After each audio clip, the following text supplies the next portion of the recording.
পার্বত্য চট্টগ্রামের যারা পাহাড়ি জনগোষ্ঠী তাদের বয়স 250 বছর, 300 বছর, 350 বছর। 250 বছর আগে ত্রিপুরা থেকে, কম্বোডিয়া থেকে, মঙ্গোলিয়া থেকে অথবা বার্মা থেকে আসলে অরিজিনাল আদিবাসী হয় না, হতে পারে না। এই পুরো জনগোষ্ঠীর আদিবাসী হচ্ছে বাঙালিরা।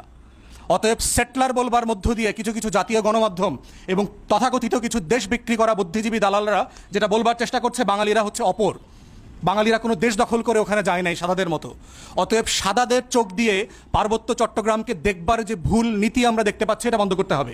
এটা বাংলাদেশের স্বাধীনতা, সার্বভৌমত্ব এবং আমাদের জাতীয় স্বার্থের পরিপন্থী। তাহলে আমাদের মিলনের জায়গা কোথায়? সূত্র হচ্ছে বাংলাদেশিতা। আমরা সবাই বাংলাদেশি। যে যেখান থেকে 250 বছর আগে আসছেন, যে যেখান থেকে ত্রিপুরা থেকে আসছেন, যে যুদ্ধ থেকে পালায়া মায়ানমার থেকে, বার্মা থেকে আসছেন অথবা মঙ্গোলিয়া থেকে আসছেন, আপনারা সবাই এখন বাংলাদেশি। আপনারা শত শত বছর ধরে এখানে আছেন। অথবা আপনাদের জাতিসত্তার অধিকার আছে, আপনাদের নাগরিক অধিকার আছে। এই প্রত্যেকটা অধিকার আমরা স্বীকার করি এবং আমরা বারবার দাবি করেছি তত্ত্বাবধায়ক সরকারকে সিরিয়াসলি তদন্ত করে কোথায় কোথায় অন্যায্যতা হচ্ছে এটার সমাধান করতে হবে। যে সারা দুনিয়াতে আমরা দেখেছি যে এই জাতিগত বিভেদ এবং যে টেনশনগুলো আছে এগুলোকে যুদ্ধ করে, মারামারি করে, সামরিক বাহিনীর অস্ত্র দিয়ে এটা সমাধান হবে না। এটা সমাধান হচ্ছে রাজনৈতিক প্রসেসে প্রত্যেক সম্প্রদায়ের সাথে আলাপ আলোচনা করে কার কোথায় ক্ষোভ আছে, বঞ্চনা আছে, না পাওয়ার কষ্ট আছে, সেই কষ্টগুলোকে অ্যাড্রেস করতে হবে। এই জন্য আমরা দাবি করছি আজকের এবি পার্টির তরফ থেকে যে একটা ট্রুথ অ্যান্ড রিকনসিলিয়েশন, একটা ন্যায় কমিশন গঠন করেন। এই ন্যায় কমিশনের কাজ হবে, সারা দুনিয়াতে এই ঘটনাগুলো ঘটেছে, কানাডাতে ঘটেছে, কম্বোডিয়াতে ঘটেছে, মিয়ানমারে চেষ্টা করা হচ্ছে, সিয়েরা লিওনেতে হয়েছে, কঙ্গোতে, রুয়ান্ডাতে হয়েছে। এই জাতিগত সংঘাতগুলোকে আলোচনার মধ্য দিয়ে কার কি প্রাপ্যতার ঘাটতি আছে সেটা অ্যাড্রেস করেন। সবার কষ্টের কথাগুলো শোনেন। চাকমা সম্প্রদায়ের কষ্ট কোথায়, মারমা সম্প্রদায়ের কষ্ট কোথায়, সাঁওতাল, মারিন্ডি অথবা খাসিয়া সম্প্রদায় অথবা অন্যান্য যারা জাতিগোষ্ঠী আছে, কুকি, চীন যারা আছে, প্রত্যেকটা জনগোষ্ঠীর কষ্টের কথা আমাদের শোনা দরকার। এই বঞ্চনাগুলোকে অ্যাড্রেস করা দরকার। সেক্ষেত্রে প্রয়োজন হলে আমরা বলেছি যে আন্তর্জাতিকভাবে এই ধরনের ন্যায় কমিশন পরিচালনা করবার অভিজ্ঞতা যাদের আছে, যেই সকল ব্যক্তিরা বিশেষজ্ঞ আছেন, তাদের পরামর্শ নেন, তাদেরকে আপনারা অ্যাপয়েন্ট করেন। তাদের থেকে আমরা শিখতে চাই, জানতে চাই, বুঝতে চাই। কারণ এই রাষ্ট্রটাকে মারামারি এবং সহিংসতার মধ্য দিয়ে আমরা এগিয়ে নিতে পারবো না। সকল নাগরিককে তার অধিকারের মধ্য দিয়েই শুধুমাত্র রাষ্ট্রকে এগিয়ে নেওয়া যাবে। এবং মাথায় রাখতে হবে যে হ্যাঁ, সত্য এখানে বিদেশি ষড়যন্ত্র আছে। এটা সত্য যে বিদেশিরা এখানে অস্ত্র প্রশিক্ষণ দিচ্ছে। এটা সত্য যে বিদেশিরা প্রশিক্ষিত অস্ত্র দিয়ে এখানে টেরোরিস্ট সংগঠন করছে, সন্ত্রাসী সংগঠন করে বাংলাদেশে অস্থির করবার চেষ্টা করছে। কিন্তু এটাও মাথায় রাখতে হবে, যদি ন্যায্য ক্ষোভ এবং বঞ্চনাকে আপনি অ্যাড্রেস না করেন, তাহলে বিদেশিরা সুযোগ নেবে, সুযোগ নিতে পারবে। অতএব রাষ্ট্র হিসাবে, জাতি হিসাবে আমাদের দায়িত্ব হচ্ছে বিদেশিরা যেন ষড়যন্ত্র করতে না পারে, অভাব অনটন নিয়ে যেন কোনো ফ্যাসিলিটি দিতে না পারে। কেন বিদেশি এনজিওকে আইসা ওখানে গির্জা করে দিতে হবে, হাসপাতাল করে দিতে হবে, মন্দির করে দিতে হবে? আপনার রাষ্ট্রের নাগরিকের যদি হাসপাতাল লাগে, মসজিদ লাগে, মন্দির লাগে, গির্জা করতে হয়, আপনার ট্যাক্স, আমাদের ট্যাক্স পেয়ারের টাকা দিয়ে কেন করবে না? বিদেশের টাকা লাগবে কেন? ডলার পাউন্ড লাগবে কেন? অতএব বিদেশি এনজিওদের এই ধরনের কর্মকাণ্ডগুলোকে সিরিয়াসলি মনিটর করতে হবে। যাদেরকে প্রয়োজন এখান থেকে বিতাড়িত করে দিতে হবে। কোনো প্রয়োজন নাই। রাষ্ট্রের নাগরিকের প্রত্যেকটা মৌলিক অধিকার, জাতিসত্তা সংরক্ষণ করবার যে অধিকার, তার নিজস্ব মাতৃভাষা আছে। আমরা দেখলাম যে 10 থেকে 12টা ভাষার মাত্র 10-15 জন লোক বেঁচে আছে, বাংলাদেশের নাগরিক। এই ভাষাগুলো এই প্রজন্মের পরে আর বেঁচে থাকবে না। আমরা বারবার দাবি করেছি যে এই ধরনের হারিয়ে যেতে পারে এমন ভাষাগুলোকে সংরক্ষণ করেন, এই মানুষগুলোকে পুনর্বাসন করেন। আন্তর্জাতিক মাতৃভাষা ইনস্টিটিউট আছে, কোনো কাজ করে না এরা। এরা ভাষার মাসেও শেখ মুজিবের কীর্তন গায়, জেল থেকে নাকি চিরকুট দিয়ে ভাষা আন্দোলন সংগঠিত করেছে, এই ধরনের মিথ্যাচারের গল্প বলে 21শে ফেব্রুয়ারিকে কেন্দ্র করে। অতএব যারা যেখানে আছেন তারা এই কাজগুলো করবেন। তাই আমরা বলছি ন্যায় কমিশন গঠন করেন, এবং 2টা কমিশন হইতে হবে। একটা হচ্ছে ইমিডিয়েট যে ঘটনাগুলো ঘটছে, এইটার খুনের এবং এই যে সম্পত্তি নষ্ট হইল, তারপরে ধ্বংসস্তূপ যেগুলো হইল, এগুলোর একটা ইমিডিয়েট তদন্ত কমিশন হওয়া দরকার। আর একটা হচ্ছে পার্মানেন্ট একটা ন্যায় কমিশন হওয়া দরকার।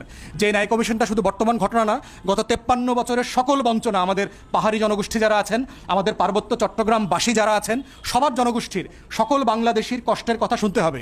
এবং আমরা দাবি করছি এই ন্যায় কমিশনের সকল কার্যক্রম পাবলিক হইতে হবে। কোনো গোপনে তথ্য দেওয়া, সাক্ষী দেওয়ার কোনো আলোচনা হতে হবে না, যেটা বিটিভি থেকে সম্প্রচারিত হইতে হবে। দেশের মানুষকে জানতে হবে যে আমার ক্ষুদ্র নৃগোষ্ঠীর যে নাগরিক আছেন তার কষ্টটা কোথায়। ঢাকাতে বসে শুধু বাঙালির কষ্ট নিয়ে আলোচনা করবার জন্য রাষ্ট্র হতে পারে না।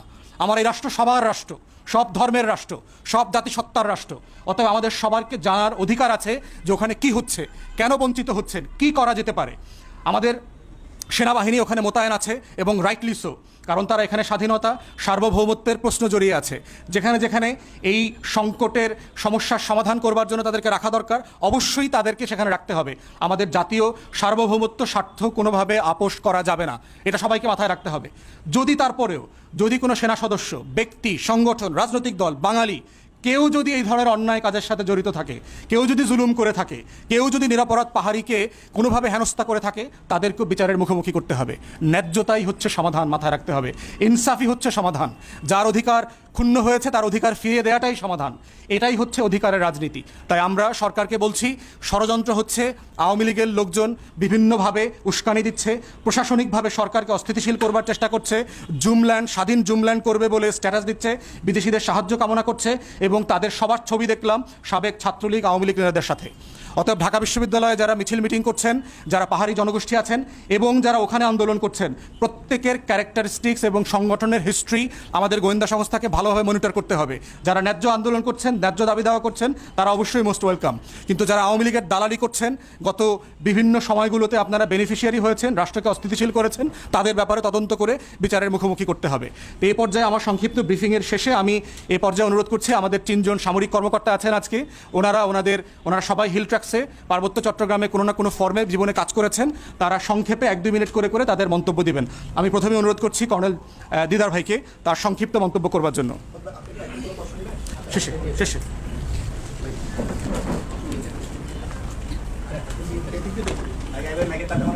পার্বত্য চট্টগ্রাম বিভিন্ন কারণে আমাদের জন্য অত্যন্ত গুরুত্বপূর্ণ একটা জায়গা।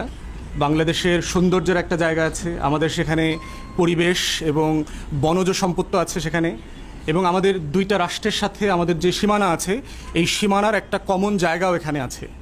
এবং হিস্টোরিক্যালি এখানে প্রচুর বিচ্ছিন্নতাবাদী আন্দোলন আছে এবং অ্যাক্রস দ্য বর্ডার যে টেরোরিজম আছে, এই টেরোরিজমের একটা জয়েন্ট স্পেস আছে এই জায়গাটাতে। তো সব কিছু মিলায় বাংলাদেশের স্বাধীনতা, সার্বভৌমত্ব, আমাদের জাতীয় স্বার্থ এবং নাগরিক অধিকার, এই প্রত্যেকটা বিষয় পার্বত্য চট্টগ্রামের সাথে জড়িয়ে আছে। এবং হিস্টোরিক্যালি যদি আপনারা দেখেন, শত শত বছর থেকে মানুষ এখানে বসবাস করেছে এবং মুঘল এম্পায়ার থেকে আমরা দেখেছি, ব্রিটিশ আমলে দেখেছি, এখানে বেশ কিছু টেনশন সবসময় চলেছে এবং বিভিন্ন আইনের মাধ্যমে এই টেনশনগুলোকে অ্যাড্রেস করবারও চেষ্টা হয়েছে। 60-এর দশকে আপনারা জানেন যে আমাদের যে কাপ্তাই লেক আছে এখানে 50-54 মেগাওয়াটের একটা পানি বিদ্যুৎ প্রকল্প করবার আয়োজন করা হয় এবং চাকমা জনগোষ্ঠী থেকে শুরু করে অনেক নৃতাত্ত্বিক সংখ্যালঘু জনগোষ্ঠী অঞ্চলে বাস করতেন। তাদেরকে তখন এখান থেকে যেহেতু উচ্ছেদ করে এই কাপ্তাই লেক করতে হয়েছে, এই জনগোষ্ঠীর ক্ষতিপূরণ এবং পুনর্বাসন নিয়ে একটা বড় বিতর্ক তৈরি হয় এবং একটা বঞ্চনার ইতিহাসও তৈরি হয়। এবং আপনারা জানেন যে এই চাকমা জনগোষ্ঠীর একটা বড় জনগোষ্ঠী পরবর্তীতে ভারত অংশে চলে যায়। যে অংশের স্টেটমেন্ট আপনারা দেখেছেন যে চাকমাদের একটা গ্রুপ যারা ইন্ডিয়াতে থাকেন, তারা ভারতের প্রধানমন্ত্রীর কাছে চিঠি লিখেছেন গত কয়েকদিন আগে। চিঠি লিখে তারা তাদের নিরাপত্তার দাবি তুলেছেন এবং বাংলাদেশে যে তারা দাবি করেছে যে আমাদের চট্টগ্রাম অঞ্চলে, পার্বত্য চট্টগ্রাম অঞ্চলে নাকি অসংখ্য চাকমা সম্প্রদায় এবং অন্যান্য সম্প্রদায়ের মানুষকে হত্যা করা হয়েছে, এগুলোর বিচার চেয়েছেন। তো সেই জায়গা থেকে আমরা দেখলাম যে জনসংহতি সমিতির যে আন্দোলন ছিল আপনার 72-এর দশকে, কাপ্তাই লেকের পরে বড় সংকটটা তৈরি হয় আওয়ামী লীগের প্রথম আমলে, শেখ মুজিবুর রহমান যখন শাসন করছিলেন। বাংলাদেশের সংবিধান যখন তৈরি হয় তখন আপনারা জানেন যে আওয়ামী লীগ একটা মূলনীতি যোগ করে, সেটা হচ্ছে বাঙালি জাতীয়তাবাদ। এইটার প্রেক্ষিতে তখনকার যারা নৃতাত্ত্বিক জনগোষ্ঠী আছেন তারা দাবি করলো যে আমরা সবাই বাংলাদেশি, এটা হতে আমাদের কোনো আপত্তি নাই, কিন্তু আমরা তো বাঙালি না, আমাদের নিজস্ব জাতিসত্তা আছে, আমরা কেউ চাকমা, আমরা কেউ মারমা, আমরা বাংলাদেশি কিন্তু আমরা অনেকে সাঁওতাল, আমরা বাংলাদেশি কিন্তু আমরা মারিন্ডি। তো এই ধরনের অসংখ্য জাতিগোষ্ঠীর পরিচয়কে তখন আমাদের সংবিধান ধারণ করতে পারে নাই, যে কারণে ওখানে একটা টেনশন তৈরি হয় এবং চাকমাদের একটা প্রতিনিধি দল এবং অন্যান্য সংখ্যালঘু জনগোষ্ঠীর যে প্রতিনিধি দল তারা শেখ মুজিবুর রহমানের সাথে এসে দেখা করেন। উনি এই সমস্যাটার সমাধান না করে সকলকে বাঙালি হয়ে যেতে বলেছিলেন, যে তোমরা বাঙালি হয়ে যাও, তাহলে কোনো সমস্যার সমাধান থাকছে না। এটা অবশ্যই অত্যন্ত অপমানজনক কথা ছিল যে আমাকে যদি সাডেনলি, আমি বাঙালি, আমাকে যদি বলা হয় তুমি বিহারি হয়ে যাও, তুমি রোহিঙ্গা হয়ে যাও, তুমি চাকমা হয়ে যাও, এটা আমাদের সবার জন্য অত্যন্ত দুঃখজনক এবং অপমানজনক। এই 2টা ঘটনাকে কেন্দ্র করে আমরা দেখলাম 70-এর 80-র দশকে এবং 90-এর দশকে সশস্ত্র আন্দোলন পাহাড়ে শুরু হয়, যেটা পরবর্তীতে চুক্তির মাধ্যমে, আইনের মাধ্যমে মিটিগেট করা হয় এবং থেমে থেমে এই সংকটগুলো বারবার ফিরে আসছে। সম্প্রতি যে উসিলাতে আপনার এই ঘটনাটা ঘটলো, আপনারা দেখলেন সম্ভবত বৃহস্পতিবার রাতে একজন বাঙালি যুবক মামুন নামে, তাকে রাত 2:30টার দিকে ফোন করে ডেকে নেওয়া হয়। তার বিরুদ্ধে অভিযোগ ছিল যে তিনি নাকি একটা মোটরসাইকেল চুরি করেছেন এবং এই অভিযোগে তাকে পিটিয়ে মারা হয় এবং আজকে দেখলাম যে তার স্ত্রী যে মামলাটা করেছে সেই মামলাতে যে তিনজনকে আসামি করা হয়েছে এই তিনজন বাঙালি এবং আওয়ামী লীগের নেতা। কিন্তু দুঃখজনকভাবে হলো সত্য দেখলাম যে এই ঘটনাটা কেন্দ্র করে বৃহস্পতিবারের পরের যে ঘটনাগুলো ঘটেছে সেই ঘটনাটা আর বাঙালি খুনের মধ্যে থাকে নাই, সেটা বাঙালি পাহাড়ি জনগোষ্ঠীর মধ্যে টেনশনে চলে গেল।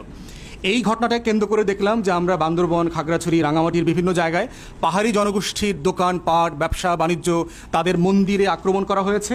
তারাও কাউন্টার বাঙালিদের বাড়ি ঘর, দোকানপাট, ব্যবসা বাণিজ্য, মসজিদ আক্রমণ করে মসজিদ জ্বালিয়ে দেওয়া, পুড়িয়ে দেওয়ার ঘটনাগুলো ঘটেছে। এবং আপনারা দেখলেন যে বাঙালি মামুন হত্যার পরে চাকমাদের জনগোষ্ঠীর ভিতর থেকে 3 জন চাকমা মারা গেছেন এবং 50-এর উপরে আহত হয়েছেন। বাঙালিদের মধ্যেও এই বিশাল আহত হবার সংখ্যা আছে। তাহলে এই যে চক্র দেখতে পাচ্ছি, এটা নিয়ে আমরা বোধ করছি যে এবি পার্টির পক্ষ থেকে জাতিকে জানানোর প্রয়োজন আছে যে আসলে কি হচ্ছে এবং কি হওয়া উচিত। তো সেই জায়গাতে এবি পার্টির প্রথম বক্তব্য হচ্ছে, বাংলাদেশের সীমানায় যারা বাস করেন তারা সবাই বাংলাদেশি। বাংলাদেশের সংবিধান তাদের পরিচয় ঠিক করে দিয়েছে, তারা সবাই বাংলাদেশি। এবং এই বাংলাদেশি হওয়ার পরে কেউ সমতলি হতে পারেন, কেউ পাহাড়ি হতে পারেন, কেউ বাঙালি হতে পারেন, কেউ বিহারি হতে পারেন, তিনি চাকমা হতে পারবেন, মারমা হতে পারবেন, খাসিয়া হতে পারবেন, সাঁওতাল হতে পারবেন, মারিন্ডি হতে পারবেন। যত জনগোষ্ঠী আছে যার যার আত্মপরিচয়ের, জাতিসত্তার যে পরিচয়, এর শতভাগ ধারণ করবার পুরো অধিকার আমাদের সংবিধান আপনাদেরকে দিয়েছে। অতএব আমরা যেটা বারবার বলছি আমাদের পক্ষ থেকে, যে এই সংকটকে আমরা শুধুমাত্র পাহাড়ি বাঙালি আকারে আমরা পড়তে রাজি না। এখানে আমরা দেখতে পাচ্ছি যে বাংলাদেশের নাগরিকদের মধ্যে খুন খারাপি হচ্ছে, সহিংসতা হচ্ছে। সংবিধান এবং দেশের আইন মোতাবেক এটাকে হ্যান্ডেল করতে হবে। দ্বিতীয় বক্তব্য হচ্ছে, যারা খুন হয়েছেন তাদের সবার ব্যাপারে আমরা তীব্র নিন্দা জানাই। পরিবারের প্রতি আমাদের শোক সমবেদনা আছে এবং সুষ্ঠু তদন্তের মাধ্যমে বিচার করা দরকার। যে যে পক্ষের হোক, সে পাহাড়ি হোক, সে বাঙালি হোক, সে হিন্দু ধর্মের হোক, সে মুসলমান হোক, যে হোক, একদম সুষ্ঠু তদন্তের মাধ্যমে এর বিচার হইতে হবে। এটা আমাদের দ্বিতীয় বক্তব্য। তৃতীয় বক্তব্য হচ্ছে, একটা বিতর্ক দেখতে পাচ্ছেন আপনারা, এটাকে কেন্দ্র করে, সেটা হচ্ছে আদিবাসী কে এবং সেটলার কে।